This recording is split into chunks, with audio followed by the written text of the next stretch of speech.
Presented by Unique Films. क्या Unique क्यों रो रहे Films. हो? Unique देखो ना, Unique Films. हमार गर्लफ्रेंड के शादी हो गई। अरे तो भला इसमें मैं क्या कर सकता हूँ? अरे रउआ तो लव के गुरु हो।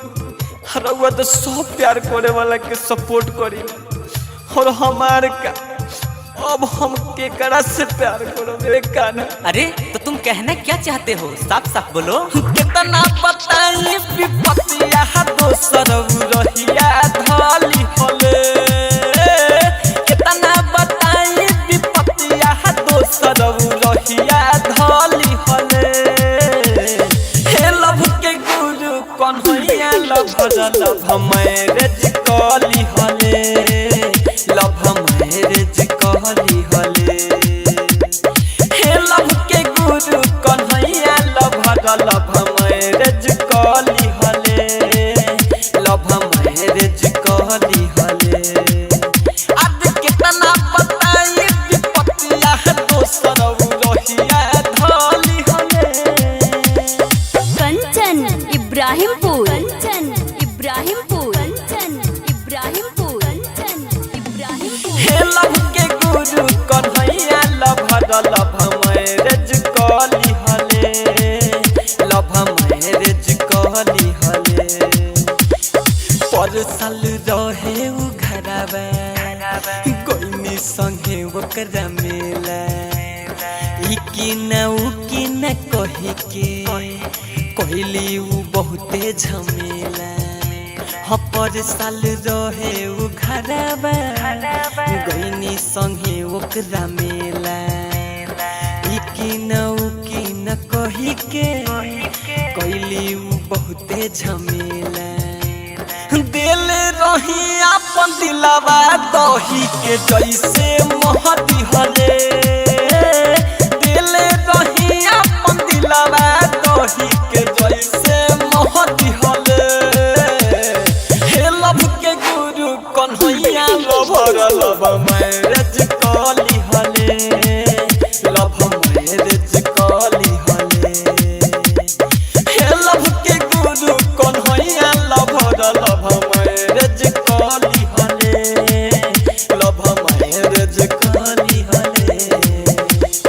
Kanchan Ibrahimpur. Kanchan Ibrahimpur. Kanchan Ibrahimpur. Kanchan Ibrahimpur. हे लव के गुरु कन्हैया लव मैरेज कली हले। लव मैरेज कली हले। हमर के भी नहीं खत्म होई साथ कहलस बेरी बेरी। दूसरा से कके उ शादी दिल दिहलस हम तोरी। मर के भी नहीं खत्म होई साथ कहलस बेरी बेरी। दूसरा से कके उ शादी दिल दिहलस हम तोरी। पता न हमके भुलाई गम सब कैसे सहली हले। पता न हमके भुलाई गम सब कैसे सहली हले। हे लव के गुरु कन्हैया लव मैरेज कली हले। लव मैरेज कली हले।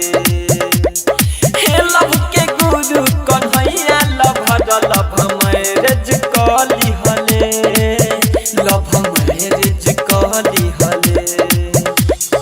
Kanchan Ibrahimpur. Kanchan Ibrahimpur. Kanchan Ibrahimpur. Kanchan Ibrahimpur. Presented by Unique Films. Unique marriage कली हले। लव मैरेज कली हले।